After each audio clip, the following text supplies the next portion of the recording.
Well, hey folks, it's Paul Anthony with CMiTV, Country Music Internet Television, with a 60-minute exclusive with someone that you're going to want to listen to, pay attention to. This is going to be an amazing, probably the best interview of all of 2018, and I'll tell you why in a moment. Now, CMiTV, remember that we're a production. Worldwide production of country music television, not just the people who sing and play in it or write songs, but also the people who make the music happen, so the sidemen. So this is to promote every single person in country music television. Today, we've got a real big special guest, and we're just not promoting, we don't need to promote this guy. This guy we're going to bring on is a friend of mine now, and I'm really proud to say that. He wrote this book, and this book is Johnny Cash was a friend of mine. And not only was he a friend and business partner of Johnny Cash, but he was also responsible for producing one of the most popular and unique guitars in all of the world. And we'll talk about that in a moment. Ladies and gentlemen, it's now time. Please make him very welcome. He is a friend of mine, Mr. Henry Vaccaro. Hello, Henry. Hey, Paul, how are you? I'm doing well. How you doing?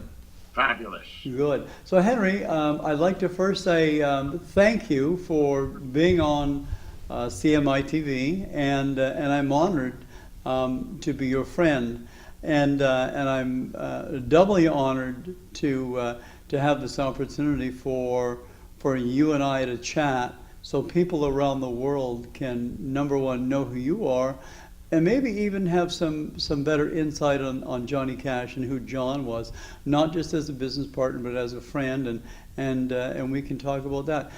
Henry, if you can take just a couple of moments and maybe tell us how this whole Johnny Cash phenomenon started and friendship started for you right from the beginning, if you could take it from there. Yeah, absolutely. It's a crazy story. My main business is building and construction, and this goes back to 1960 when I started a construction company after my dad died. And throughout the years, my company grew, and we eventually were building hospitals and schools and high-rise, all public works projects. And I was a Johnny Cash fan since I was 15 years old. I had also made an investment in a guitar manufacturing company called Kramer Guitar. Yes. And it was a passive investment, but as the years went by, I became the chairman of the board of the company and so forth. But now I got to fast forward to about 1976, and I was building a major hospital in a town called Secaucus, New Jersey. And I'm sitting in a doctor's office. It was a private hospital, 200 rooms, and I'm reading about the management company that's running the hospital, and it was named Hospital Affiliates from Nashville, Tennessee. And I'm thumbing through the brochure, and I see Dr. Nat Winston's picture. Now, at this time, about 6 months earlier, Johnny just released The Man in Black. And while reading The Man in Black, he attributes to Dr. Winston helping him get off his pill habit.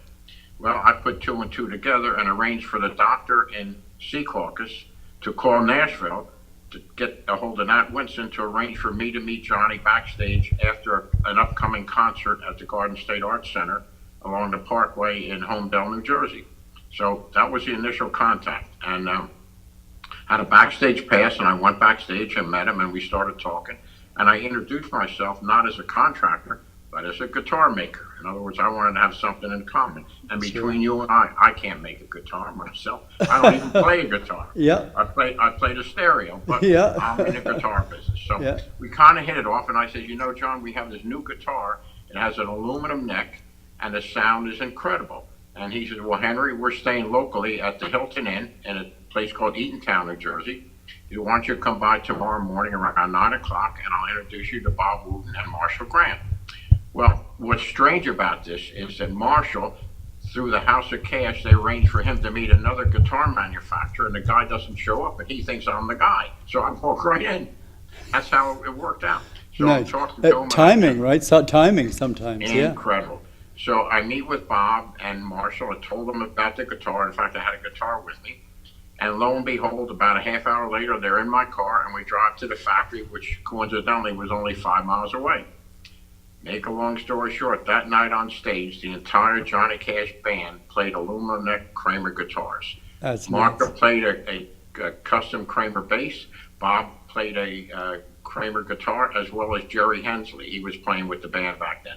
And that was how it all started. Wow. And what year would that have been, you said? 1976. In 76. And then you became friends with John and became business partners. Was that in a hotel? Yeah, that's another story. I got to tell you how I got to be close with John, because Yeah. we can go on and on. So, And we will. okay. So Bob Wooten and I really hit it off.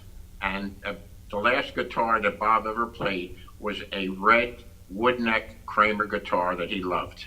And he came to the factory and made the guitar for him, and that was his guitar. Anyway, I would travel with John, and not at first it would give me backstage passes wherever they were, and I like to say that I became friends with Johnny Cash through his stomach. And you say, well, that's kind of crazy. Well, the truth is, he loved Italian food, and you couldn't get good Italian food in Tennessee, but here in New Jersey, we had it all. You could get it there, yep. So what happened is, when I would catch him after the show, I would get a little cooler, and I would pack it with bruschetta, prosciutto, gabagool, mozzarella, roasted peppers, and you name it, we had it. And I'd get on a tour bus with him, and he'd be eating after the show on our way to either back to the hotel or to the next venue. So he started to love Italian food. Wow. Okay.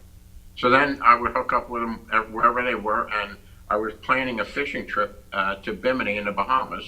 I used to go there a couple times a year for big game sport fishing, and I asked Bob if he would like to go, and Earl Ball.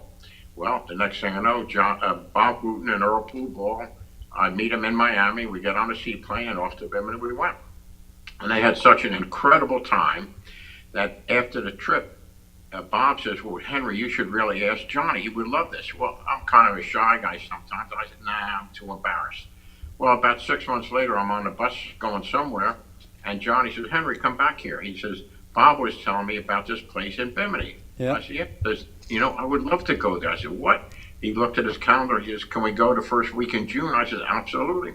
Next thing I know, off to Bimini we went, and we made 4 fishing trips to Bimini. Wow. The first one, it was Johnny Cash and John Carter and Bob and myself and my son. And then later on, June came and my daughter came, and that was really the start of the friendship. Now, how old would Henry Jr. have been, and how old would John Carter have been? They're both the same age. Oh. So this is, I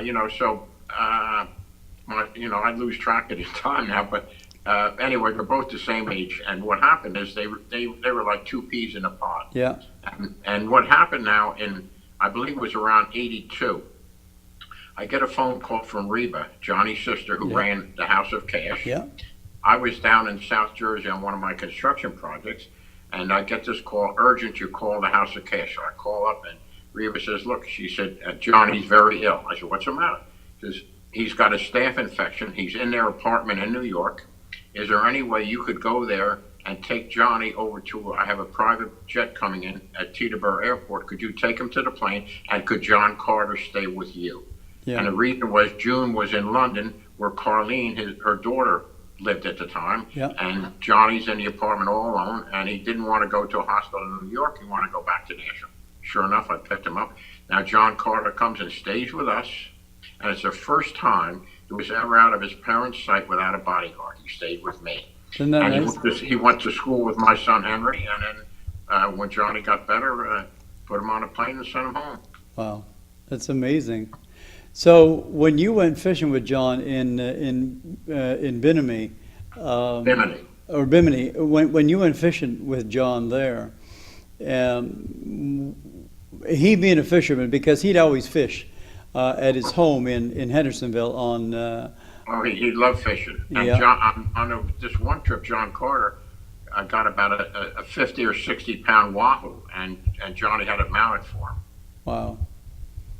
Wow. And John really enjoyed landing the big stuff, eh? Yeah, he loved it. Nice. He just and they're, you got to picture this: just 2 guys on a boat for a week. I mean, we go at night. We stayed either at the Big Game Fishing Club or a private cottage that I rented. But you learn it. you just have this incredible conversation, and I mean, I can remember one conversation. It's just he and I up on a flying bridge, and the captain is up there, and the boat's rocking, and we're talking, and this is in about 1986, I believe, and Johnny was going to be roasted at the Peabody Hotel, and I was going to be one of the roasters. Well, he didn't know I was going to be a roaster. So he says, "You're going to be in my roast, aren't you?" I said, "John, I wouldn't miss that for nothing." Sure. He says, "You know who else is going to be there?" He said, "My friend Arthur Smith." I said, "John, I don't know who Arthur Smith is." He says, "Sure you do." He says, you saw that movie Deliverance, didn't you?" I said, "Yes." He said, "Well, he wrote the song that's in Deliverance called Dueling Banjos." But he said when he wrote it, it was called Feuding Guitars. Okay. And nobody ever heard of it. Right. So now Johnny is proceeding to tell me the story about his friend Arthur Smith. So somebody says, "Now, Arthur, you got to go to this movie. I think your song is in there." So Arthur goes to the movie. "Damn," he says, "they're playing my song and nobody's giving me any royalties." So this is funny now. So Arthur gets a hold of a lawyer, and the lawyer said, "Well, first of all, Arthur, can you prove you wrote the song?" "Yeah, here's all the copyrights." He says, "Okay, Arthur, I'm going to give you the best advice in the world. Don't do nothing." "What do you mean?" He said, "Let it become a hit." He says, "Then you really got him." He says, "Then you sue them for copyright infringement. It's triple damages plus my legal fees." Okay. Yeah.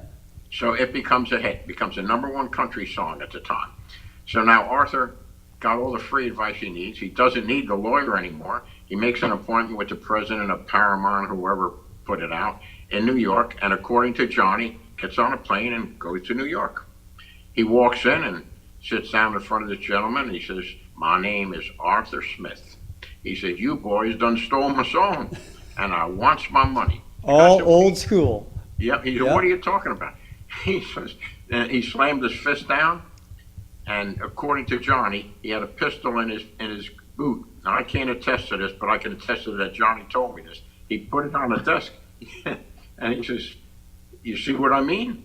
And the guy said, "Wait a minute." And a month or two later, there was an out-of-court settlement, and I verified this on the internet. It was the first time that somebody got a copyright infringement award for stealing a song that was played in the movie, and it's in the history book. So Wow.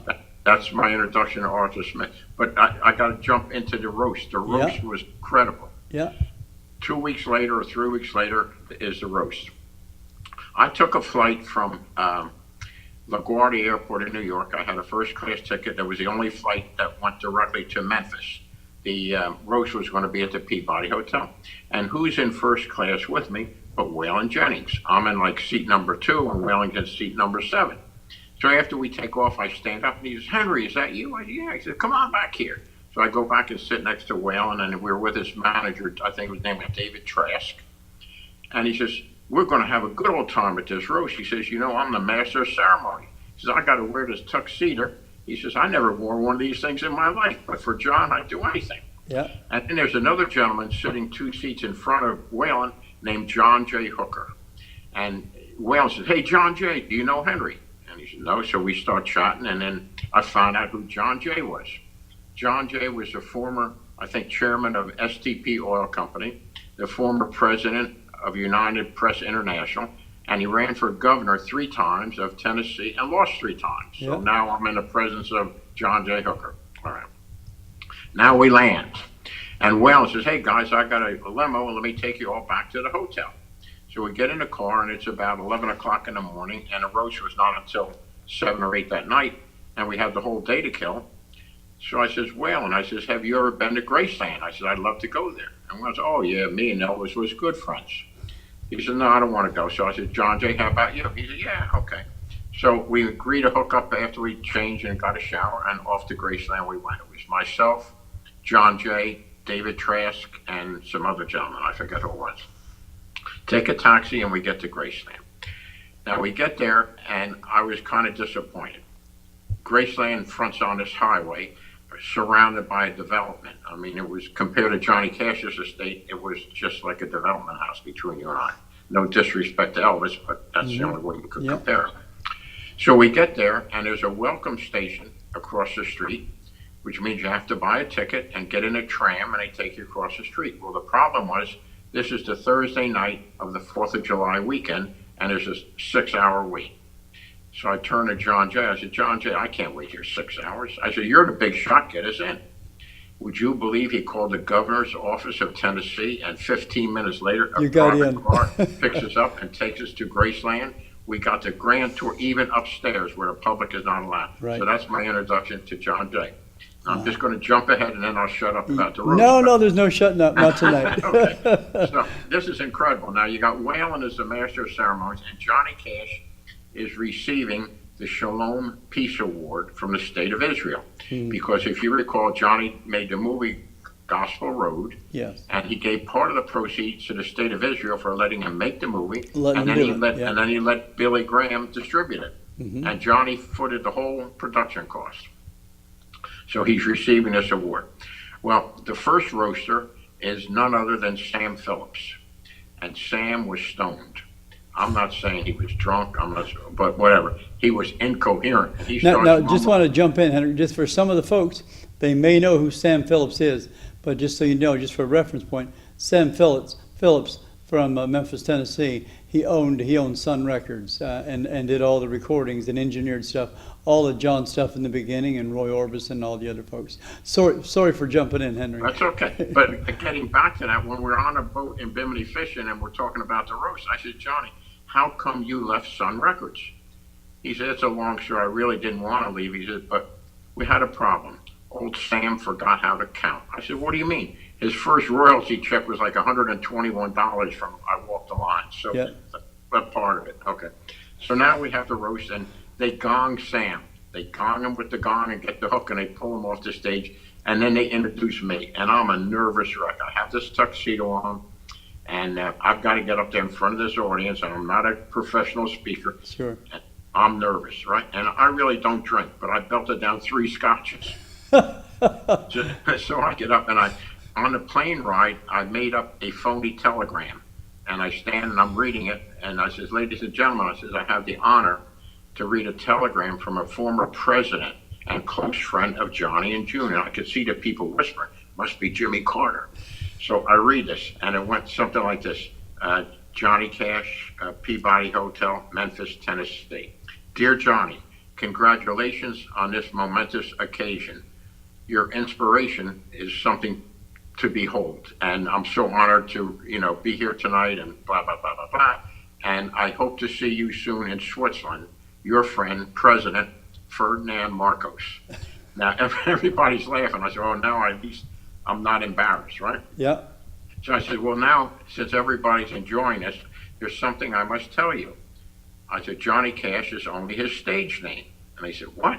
I said, his real name is Murray Lipschitz, the only son of Izzy and Sam Lipschitz. And when they landed on Ellis Island, they sold the Statue of Liberty for cash and changed their name. And this place went crazy. Yeah. Christopherson now grabs the mic and he says, son, you come a long way from a boy named Sue to Murray Lipschitz. So I had one other thing, and then I think I said, life wasn't easy for young John. His mother and father took him out into the woods, but they didn't take him out far enough, and he found his way He home. found his way home. That's funny. Okay. So now the next roaster is Arthur Smith, and this guy was incredible. He gets up there with the southern drawl. He said, ladies and gentlemen, he said, I knew Johnny and Waylon. He said, but it was back in that nervous period in their life. The nervous period. Johnny and Waylon lived together at one point in time. And he said, Johnny, come to my house. And he said, I'll be darned. He says, my wife was sewing on a machine and a thread come loose. And you know what? Johnny threaded it, but it was still moving. he says, but that's not all. He says, Johnny was making this movie, and he's playing the part of a Catholic priest. And he says, Arthur, come on down to the set. He says, so I drive down there, and after the shooting, he says, come on. He says, let's go back to the hotel and get a little something to eat. He says, I think he had a company car. Johnny's driving. He said, man, he was all over the road. I said, what do you mean, all over the road? He said, the next thing I know, a policeman come up beside us and rang the siren and pulled us over. And he looks down at Johnny. He says, why? Oh, and now Johnny had on a clerical collar. And he said, why, Father, is there something wrong? And Johnny says, I don't think so. He said, but you're driving all over the road. And Johnny said, oh, I'm just tired. The policeman's ready to go. He said, well, wait a minute, Father. He said, what's in that bottle on the seat between you and the other gentleman? And Johnny said, oh, that's just holy water. He says, the policeman grabbed it and tasted it. He said, wait a minute, Father. He said, that's wine. Johnny looked at him. Praise the Lord, he did it again. So that's my introduction to Arthur Smith. Okay, I know I'm jumping around. Turn water into wine. No, that's good. Yeah, he turned the water into wine. Henry, all of your travels with John, if there was one, and there must be thousands of them, but if there was one absolute heartfelt memory of you and John together, what would that one memory be? Well, there's a couple of them, but the one that really hit home is when we're on a fishing boat. And this is our first time really together. And you can bond when you're on a boat with two guys. And he says, Henry, tell me a little bit where you're from. And I told him about my hometown of Asbury Park, New Jersey. And he says, tell me a little bit about your family. Well, my dad was a doctor and my mother was a nurse. And this is going back in the 40s and 50s and 60s. But he was a doctor like no other doctor. My father had office hours 7 days a week. And your dad would visit folks in the evening, late. Yes, he had office hours every night, except Sunday night. Even Saturday night he had office hours. Then after, sometimes till 2 in the morning, he made house calls. Yeah. But my dad took care of all the poor black people in town that nobody wanted. And a case in point, when the Salk polio vaccine came out in the States, it first came out as an injection. Well, all the doctors were charging for it. And my father said, we can't charge these people. He said, the government gave us the medicine for nothing. The least we can do as physicians is to administer it for nothing. He gave out 5,000 injections of polio vaccine to all the schools in the area and wouldn't take a payment. Mm-hmm. So I was telling Johnny about this, and then I told him that my father was knighted by Pope John XXIII. He was made a knight into the Order of St. George in Corinthia. It's a knighted for humanitarian services. And they sent a courier over from Rome, Italy, to knight my dad at a testimonial dinner one Sunday night at the Berkeley Carteret Hotel in Asbury Park. Well, that same day, since the dinner was at 7 o'clock at night, that gave my father time to have office hours in the afternoon and make a few house calls. Then he went home and put on his tuxedo, and after the ceremony, they had this award around his neck, and he was so proud. He was like he was on cloud nine. But that wasn't it. He then had to go out. He had 3 house calls to make. I left that night to go back to college, and my uncle, who was with him, they went over to a poor black man on Borden Avenue in Asbury Park. And when my father walked in, the man said, "Here comes Jesus Christ with a tuxedo." 2 days later, my dad died of a massive heart attack at 51 years old. I read that. He lived life to the fullest, and not to the fullest because he died at an early age, but it was his life taking care of his patients. So I told Johnny that story, and he was so impressed. Now, Johnny had a cross around his neck. He had a sterling silver cross. Now, I don't wear a cross. I don't wear rings. I don't even wear a watch. I'm not into any jewelry. But maybe a few months later, when I got home, in the mail, I received a Federal Express package from the House of Cash. I opened it up and I started to cry. In that box, in that package rather, was this cross that John wore around his neck, and he had it encased in solid gold. And on the back it said, "To my friend Henry, in memory of your father Sebastian, Johnny Cash, Easter, 1983. Wow. That's my most prized possession.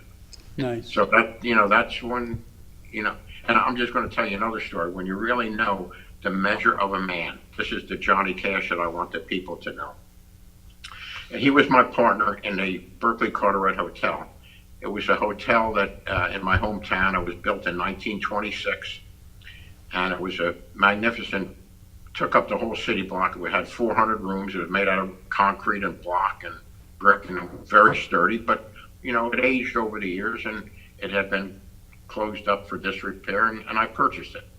And I eventually bought it, and Johnny and June became my first limited partners, along with Ernie Anastas, who's the anchor man on now Fox News in New York. They were my first investors, and we restored the hotel. So everything was going great, and if it could go wrong, it went wrong. So by 1992, the hotel went bankrupt. The development failed. We had a savings and loan crisis where over 1,100 banks failed, and we just couldn't hang on. So after it went bankrupt, it's now the 12th of December, I think 1993. And out of nowhere, I'll never forget where I was, never forget the time, and I pick up the phone, and on the other end is Johnny Cash. Henry, how are you doing? June, I got a poor connection here. No, we're okay. Go ahead, Henry. We're good. Okay. It went like this. He says, how are you doing? He said, June and I are worried about you. Are you okay? I said, John, I'm doing the best I can. He says, are you sure? We're concerned about you. I said, no, John, I'm fine. Well, what are you doing for the holidays? I said, I'm just going to stay home. No, Henry, that's not fair. You're going to come to Jamaica with us, and then make sure that you show up. I'm going to send you the airfare tomorrow. The next day, I get a call from his sister Reva.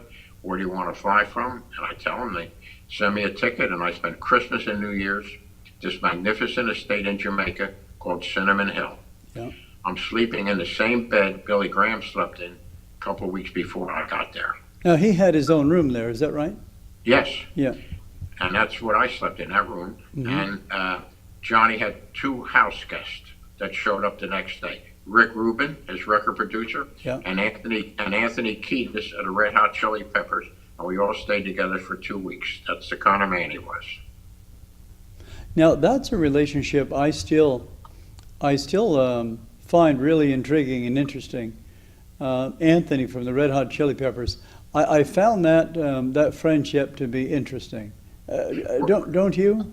Yes, because he was. I think Rick Rubin produced them at the time, or was a manager or something. So he was in that circle then. Yes.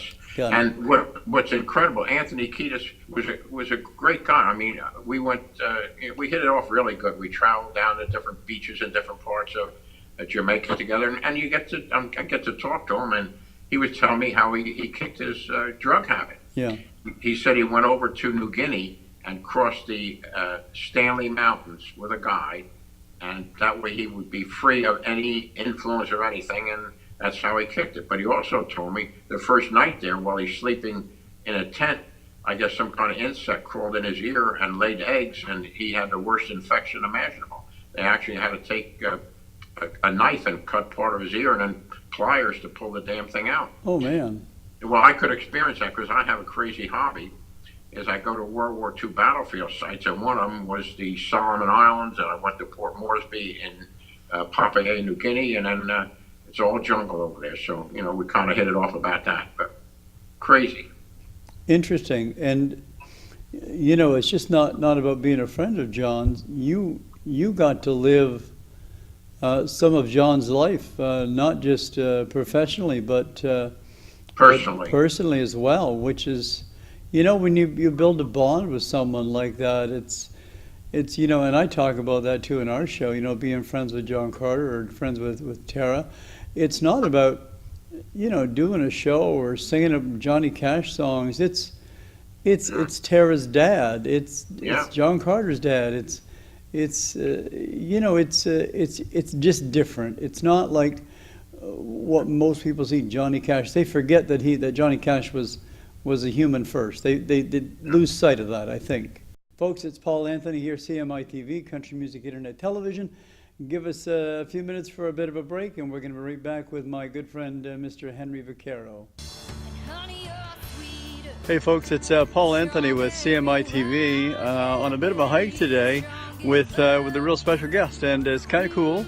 We're going to talk a couple of minutes here about a new album she got released to Canadian country music. I think 160 stations been released, and she's here, folks. It's Shaylin. Hey, Shaylin. Hello, how are you? Doing good? Good. It's a beautiful day for a walk today. It's amazing out here, actually, and I just get together and tell the world about your latest release, The Drink.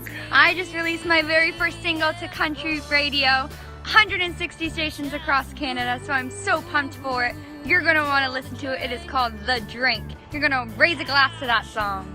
So it's a real cool song, and it's taken Canadian country music by storm, actually. It's being downloaded like crazy and streamed like crazy. 160 radio stations, and it's cool. And it's your first Canadian single release called The Drink, and they can get a hold of you on shaylinmusic.com and request that song. You can download it, but anyway, you can find it out there called The Drink. Call your local radio stations. Go ahead and let them know that it's out there, and have a look. And that's a bit of run from your CD, Shaylin, classic country music. So folks, download it, have a look at it, get it. It's shaylinmusic.com, and you can get it live and stream it all over the place. Shay, thanks for coming out. Great get together. Thanks for having me. Look forward to hearing from you guys. Hey folks, it's Paul Anthony, Shaylin, and we're at CMiTV somewhere in the woods. I have no idea where the heck we are. Have a great day, folks. Cheers. Take care.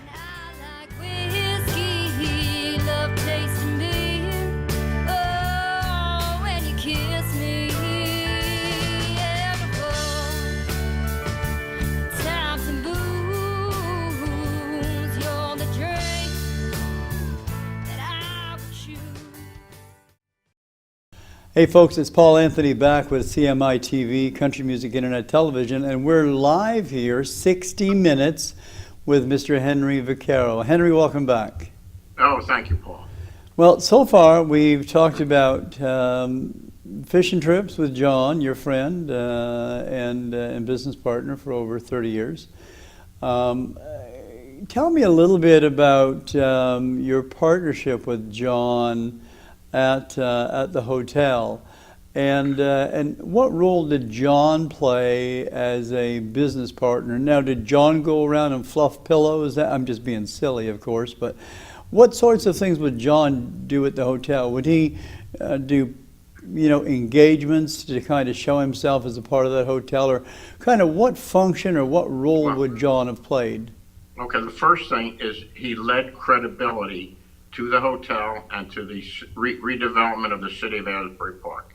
Asbury Park was this old seashore town, and it had a stable of older hotels, wooden hotels that over the years burnt down. Rumors of little Jewish lightning or whatever, but they burnt down, and the only crowning jewel in the whole beachfront was the Berkeley Carteret Hotel. It was built in 1926, and it was magnificent. On the second level, it had these old ballrooms. One ballroom held 500 people, and it had ornate decorative plaster ceilings and the whole 9 yards. Well, the hotel was closed for some 8 years, all boarded up, and I saw an opportunity, and I bought it for $325,000. Yeah. I mean, you couldn't even buy the footing for $325,000, but it needed millions in work and restoration. And I got invited to with John when he made this movie Murder in Cayeta County, and I was with him in his tour bus and the whole 9 yards, and they used the tour bus as their dressing room. They pulled it right into the swamp, and I'm sitting in the bus with June, and I showed her pictures of the hotel, showed her pictures of this magnificent convention hall and the Paramount Theater, and she just loved it. So the minute John stepped on the bus after shooting for about 2 hours, the first thing he did is took off his sweaty shirt and grabbed a Coke out of the refrigerator and sat down. And June says, "Why, John, look what Henry's wanting to buy." And she, "What's that?" And I showed him, and he said, "Man, that's incredible." Then I showed him this magnificent convention hall that every major star throughout the years played there, from Frank Sinatra to the old times. They all played the convention hall at the Paramount Theater in Asbury Park. So he says, "I understand you're going to restore that." And I said, "I'm trying to." He says, "If you do, I want to open a place for you, and it won't cost you a dime." I said, "Wow, that's incredible." I said, "But John, I can't accept that." He said, "What do you mean?" I said, "I'm your friend, not to take from you, but I enjoy our friendship." I said, "But if you want to let me pay you like everybody else pays you, and then you want to take that money and make an investment, maybe we could do something." So he thought about it, and he says, "That sounds good. We'll talk about it later." Well, unbeknownst to me, he called Nashville and spoke to his accountant, and I think his name was Gary Baker. And 2 days later, Gary Baker shows up on the set, and John introduces me to him. I said, "Tell Gary all about your project." And I told him.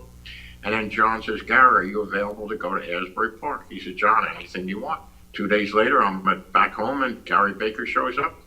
I showed him the project, and he blessed it, and Johnny and June became my first investors in the hotel. But what's crazy is what happens next. two things. One is I had now went on a tour with John through Florida, and June could not go on his tour. She was in a hospital. So in June's place, Carlene took June's place, but he also had Steve Goodman, who wrote The City of New Orleans, was on that tour. So I got to be very friendly with Steve Goodman. So at the end of the tour, Johnny says, well, you know, Henry, if I'm going to be involved with you in Asbury Park, don't you think I should be seen there? And I'm saying, oh my God. I said, yes, that would be great. I forgot all about it. Now I fly home, and 2 weeks later, I get a call from Reba. She says, can you pick John up tomorrow at 10:30 in the morning? He's flying into Newark Airport. He wants you to show him around Asbury Park. And, oh my God. So I get in my car, and I'm on my way to the airport, and my office calls me. I had a two-way radio in my car, and it went like this: base to car one, base to car one. Pick up the phone. It says, Reba called Johnny, missed the flight. He's now coming in at 12:30 into LaGuardia. Can you meet him there? I said, okay. Now I drive back home, and I had somebody drive me to LaGuardia because I knew we had a limo to pick him up. And we happened to bump into each other. He's getting off the plane. I went with him when he picked up his bag and get in the limo, and he says, well, Henry, he says, I got to make a couple of stops since I'm in the city. I got to stop on my dentist for a minute, and I got to stop over at Columbia Records. Fine. So we drive to the dentist, and I stay in the car with Kurt, the driver. Half hour later, Johnny comes down, and now we're off to what's called Black Rock, which was the main office of Columbia Records. So the car stops, and John says, come on, Henry, I want you to meet somebody. Well, I don't know. So I go in with him, and I'm going into the office of Dick Asher, who was the president of Columbia Records. And I'm sitting there, and Johnny, no, you don't have to see it. Come on in with me. Now, Johnny's talking about his record contract, and I'm right there. So he introduces me as, my friend Henry, and I'm investing in this hotel with him. And Dick Asher says, what hotel? And I told him. Oh, he says, the Berkeley Carteret. He says, I remember staying there with my parents in the 30s. Oh, my God. He says, if you need another investor, let me know. So that's the introduction to Dick Asher. But now we're heading to Asbury Park to the city council meeting, we're supposed to be there at 7:30. But now it's 6 o'clock in New York, and you're not getting out of New York in any short time. Mm-hmm. So we get in a car, and now we're on our way. We go through the tunnel, and we get on the New Jersey Turnpike, and I asked Kurt, the driver, if he could please stop and let me make a phone call. And this is before cell phones. We're talking about probably 83. So I called the police department. I said, could you please send somebody over and tell the mayor that we're definitely coming, but we're going to be an hour and a half late. Well, it's now 8:30 or so, and we pull up to the city council meeting, and Johnny gets out. He had on his trademark Andy Jackson boots, and he had on his duster, and the duster had a cape. It was a black duster with a cape, and it was almost, the inside was either maroon or a deep red, and you thought the Pope arrived. Oh my. And he goes into the council, and everybody stayed there. Everybody waited. They were all afraid, the rumor was, oh, he's not going to show up. But he showed up, and I'm telling you, they were ready to kneel down and kiss his ring. And that was his introduction to Asbury Park. Nice. But now you're talking about now his involvement in the hotel. Another crazy story. Several months later, we're under restoration at the hotel, and Johnny and June had an apartment in New York City on Central Park South that they leased from Liza Minnelli. But in New York, a two-bedroom apartment is like a closet, if you know what I mean. It was very tiny. Tiny, yeah. So Johnny and June are planning to come to Asbury Park to look at the restoration of the hotel this one night, and I'm going to take them out to dinner at a local restaurant. So sure enough, Kurt, the limo driver, brings them down. And we're driving down Main Street, and I said, Johnny, look at this sign. There was a man that had an old antique store.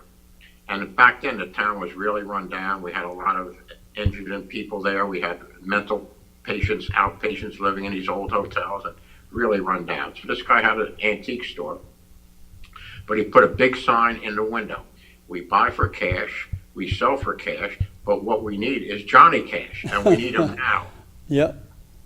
So I showed him the sign, and June said, wait a minute, we have to go in that place. Okay, now we pull up and get out, and it's about 6 or 6:30 at night, and it's closed. Thank God I get a picture of Johnny in front of the sign, which is in the book, and Johnny knocks on the door, and you hear this voice, sorry, we're closed. Johnny knocks again. Hey, buddy, I don't think you heard me. We're closed. Johnny knocks again. He said, don't you effing understand English? This place is closed. So Johnny kneels down to the keyhole and says, excuse me, sir. I see by the sign in the window you're looking for me. He said, here I am. And this guy let out a scream you could have heard in Nashville. So. Yep. And they became close friends because June would always buy antiques. So whenever they went back to Asbury, they'd stop in to see Mr. Hudson in his store. Nice. So anyway, he was seen in Asbury. He was there. Henry, the interesting part of you being John's longtime friend, the only person that looked after John Carter that John trusted. I mean, I felt so, I mean, you can't believe this, to trust me with his only son. With your only son. Without a bodyguard. Yeah. It was pretty impressive. You know what, that tells the world who you are as a person, and that's why John was not just a business partner of yours, but a friend of yours first. Yeah. I'd like to shift for a moment and talk about this unique guitar. And if you could tell the viewers, share with the viewers about the guitar, the uniqueness of the guitar, not just the V headstock, but the uniqueness of the guitar. And if you could share with the viewers the people that played your guitar. Okay. Well, now it's going back to about 1975, and I owned an industrial park, and I had a building that was vacant. And two young guys came, they want to rent the building. I said, what are you going to do? He said, we're going to make guitars. I said, oh, okay. He said, we have this incredible guitar. We just got a patent. It's an aluminum neck guitar that when you pluck the string, you get this incredible sustaining sound quality, and the neck will never break, bow, or warp. So I'm interested. So, I showed them the building. They wanted to rent it. And next thing I know, he showed me the guitar. I was really impressed. And he only had a prototype. I said, can I borrow it? Because they were looking for investors. I said, can I borrow it? I want to show it to somebody. Well, I had a construction superintendent whose name was Bill Ryan. Bill had a son, Billy Ryan. The first band that Billy Ryan played in it was Bruce Springsteen's band. So I gave the guitar to his old man. I said, take it home and let your son play this. The next day, the son called me. He said, wow. He said, this thing's incredible. He says, it needs a lot of work. He says, but the basic guitar, he said, you really got something here. Yeah. I said, okay. So now they're going to a trade show. The name of the guitar was Kramer. And how did they come up with the name Kramer? Because there was three Italians, Berardi, LaPlaca, and Vaccaro, and Gary Kramer. Well, Kramer was an all-American sounding name like a Martin or a Fender or, a Gibson. So we named it Kramer. So they went to this trade show in Chicago at McCormick Place, and they got the first endorsee, who was Stanley Clark, a well-renowned bass player, because our bass guitar was incredible.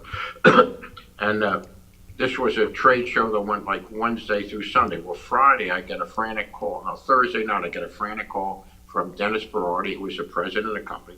Henry, you got to see this. We're the hit of the show. So I get a ticket, and I fly to Chicago, and I could not believe this place. It was like 100,000 square foot amphitheater, and everybody's buying these guitars. And we expected to sell $100,000 worth of product at the show. And I made the commitment, if they meet that goal, I'll invest in the company. Well, lo and behold, we sold about $500,000 of product at the show, and people are paying to get the guitar first before anybody else. Well, I was so impressed, I changed my ticket, and I got a first-class ticket going home. I said, damn, I'm now in the manufacturing business. Move it up, yep. So we get back, make a long story short. I had to lay out a lot of money to get the molds made. The mold was made by Kaiser Aluminum. We had a lot of milling and machining to do, and we really had something. And over the years, the guitar developed, and we had some problems with it, because one of the problems, although you got this great sustaining sound, the fact that the neck was aluminum, when it would hit the bright stage lights, it would expand just enough to make it go out of tune. So we had a tuning problem. But we sold over the first 4 or 5 years, I want to guess maybe $3 or $4 million worth of product. But now we had the rights to an exclusive license for what's called a Floyd Rose tremolo. The tremolo on the base of a guitar is when you push it down, you get the wah-wah sound. Well, Yeah. ours was the only one that didn't go out of tune. And on an airplane going to California, my partner Dennis Berardi at the time sees a guy that's got a tour jacket that says Van Halen World Tour. So he starts talking to the guy. Now, Dennis could sell ice cream to the Eskimos in the winter. Yeah. Next thing you know, he's at Eddie Van Halen's house showing him this tremolo. Eddie Van Halen became our biggest endorsee. Nice. Now, Eddie did not like aluminum neck, so hell, Eddie wants a wood neck, we changed it to a wood neck. And by, we went from, maybe a couple of million a year to 18 million a year in sales. And we had every heavy metal rock band from Bon Jovi to Twisted Sister to Playing. Queensryche, all of them played the stuff. Yeah. And that was my introduction into Johnny Cash through the guitar company. Absolutely amazing. Amazing stories, Henry. You continue to amaze people, and even with your stories today of your historical events. I'd like to tell you one story if you got a minute. I absolutely do. Okay, this is probably my favorite story. Now, June told me this. We're sitting on the Asbury Park boardwalk, and she tells me this story. Now, sometimes she has a little Virginia twang, and she would say, "Now, Henry," she says, "you have to picture this." She says, "Now, 1969, Johnny and I just got married, and he's got the #1 television show, the #1 record in the country, the #1 album in the country, and he's on the cover of Life magazine." She says, out of nowhere, we get a phone call from Mamie Eisenhower, President Eisenhower's widow, asking if we would do a benefit for one of her charities at the Waldorf Astoria. And Johnny said, of course. So she says, we fly to New York, and in the dressing room, he wants to look his best. He got a brand new pair of Andy Jackson boots that were laced tight to his knees. Yep. He's got on his black joggers and his trademark preacher coat. And she says, Henry, he had to escort Raquel Welch to the podium. I think he was smitten. Maybe. Now, Johnny had a habit. When he got on stage to play the guitar, he would lick his fingers, grab the guitar pick, and play. So, licks his fingers, get the guitar pick, and he dropped it on the floor. June said when he bent over to pick it up, he didn't tear his breeches, he ripped them. And you could see the pink of his legs. Oh, gosh. And he's playing the guitar down there to hide his embarrassment. And June says after his song, he was so embarrassed, he stormed off stage and in the dressing room wouldn't let anybody in for an hour. She says, I just let him calm down. She says, knocked on the door and I went in. I said, now, John, you must remember something. What's that? The good Lord sent you a message. You're getting too big for your britches. Ah, there you are. That's a true story. And so I thought I'd share that with you. And well, thank you. And he got big in every area, not just rockabilly or country music or gospel, or no matter what John touched seemed to be golden for him and his family. And and his story lives on today, not just with what people do out in the world and to try to do things for John and his music to keep him alive or his stories alive. And this is really one of the reasons why I wanted to chat with you tonight and to share your story with the world, because it needs to be shared. You need to be shared. And I was touched. I miss him every day, Paul. I miss him every day. Oh, I'd imagine you do. And I was, there's been a lot of real sweet things happen to me because of Johnny Cash and what I do for his music and his. You try to. What I love about it is you keep his music alive. It's important, and not just to play or to sing the music, is to try to be true to it. Now, when I say be true to it, try to be as authentic as possible. I don't dress up to look like John or pretend I'm John. When John, in fact, would come on stage and he'd go to the microphone, he'd say, hello, I'm Johnny Cash. I, in fact, start my show each and every single time with, hello, I'm not Johnny Cash. And what's important for me is we try to keep it true, try to keep it real. We use the instrumentation from our Esquire guitar like Luther played, and the old electric bass or the upright bass, and that old WS snare sound, and you know, I give as best I can the John vocal that people can remember. So it's really important that we try to keep it as real as we possibly can.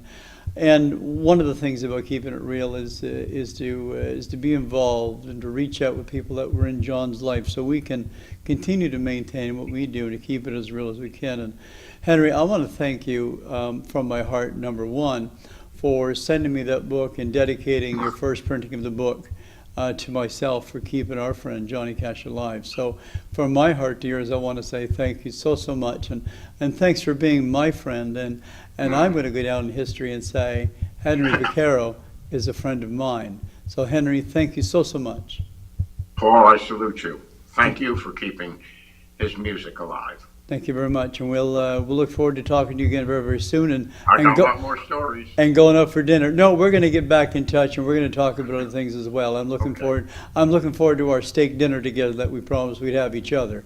You got it. Thank you, Paul. Again, it's Paul Anthony from CMiTV, and we'll see you down the road real soon.